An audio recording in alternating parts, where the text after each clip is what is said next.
Je vais me présenter très rapidement pour ceux qui ne me connaissent pas. Je m'appelle Hervé Berville, j'ai 27 ans, je suis économiste, actuellement en disponibilité pour mener cette campagne.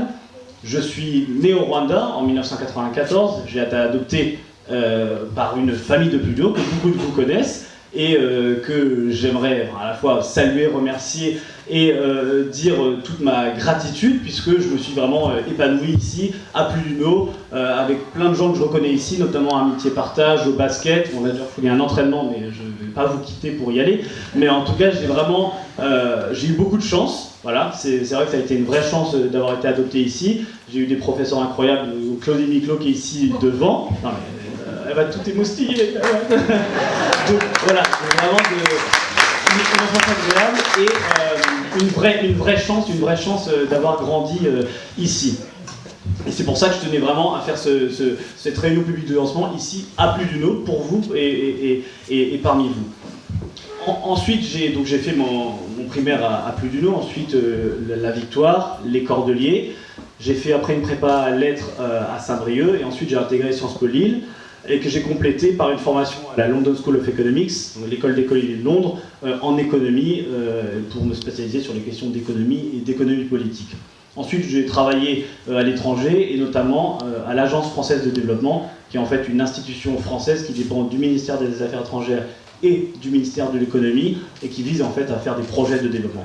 Donc voilà, ça c'est un peu pour le curriculum vitae, qui n'a pas trop d'intérêt, mais simplement pour présenter un peu qui je suis pour ceux qui ne me connaissent pas. Et à partir de 2015, je me rappelle, j'ai lu en fait un article dans le magazine des anciens de Sciences Po, enfin bref, sur un personnage qui s'appelait à l'époque Emmanuel Macron, pas grand monde connaissait. Voilà, j'étais intrigué par l'entretien, je le trouvais intéressant, je trouvais que ce qu'il portait, ce qu'il disait était intéressant, et donc du coup, quand il a été nommé ministre et qu'il a porté sa loi croissance-activité, et qu'il était beaucoup décrié, il était beaucoup caricaturé, c'était un banquier, il n'était pas socialiste, il ne connaissait pas la vie réelle, etc.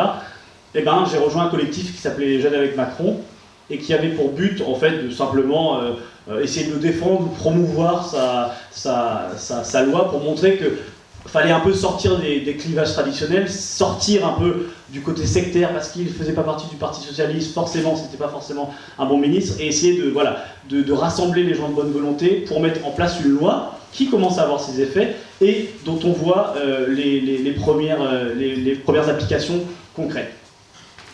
Moi, j'ai rejoint Emmanuel Macron du coup en décembre, enfin l'été, octobre 2015, et ensuite le mouvement En Marche dès sa création de manière naturelle, pour trois raisons. La première, c'était voilà, sa vision qu'il définit lui-même et qu'on peut définir de progressiste, et que moi je l'ai défini comme un mix, une nécessaire combinaison en fait entre l'adaptation à l'accélération de plein de choses, l'adaptation aux mutations économiques, écologiques, sociales et politiques, et également un attachement, une fidélité à nos valeurs d'ouverture, de tolérance, nos valeurs européennes. Et donc du coup, c'est de trouver ce mix entre adaptation nécessaire et fidélité à notre histoire, à nos valeurs, également à nos pratiques politiques et à notre histoire aussi politique. Donc le progressisme, ce n'est pas du modernisme, il ne s'agit pas de courir devant tout ce qu'il y a de moderne, mais c'est vraiment ce mix entre les deux. Ça, c'est la première chose. Ensuite, c'était sa méthode, et on l'a vu quand il a fait la croissance-activité, il a essayé, il a bataillé au gouvernement, il a bataillé à l'Assemblée nationale avec de nombreux députés pour mettre ensemble des gens de bonne volonté, des gens qui voulaient en fait sur des sujets d'application concrètes avancer, et c'est ce qu'on peut appeler le pragmatisme radical, c'est-à-dire qu'il est pragmatique, mais pas pour faire un consensus ou un compromis mou, mais pragmatique pour avoir des mesures qui essayent de changer radicalement la vie des Français. Enfin, la troisième raison, c'est son rapport à la politique. Je trouve ça ne vous aura pas échappé qu'il ne nomme pas, contrairement à d'autres, des catégories de population. Il ne dit pas c'est de la faute des assistés, c'est de la faute des immigrés, c'est de la faute des riches, c'est de la faute de ceux... Voilà. Il n'a pas un rapport punitif à la politique.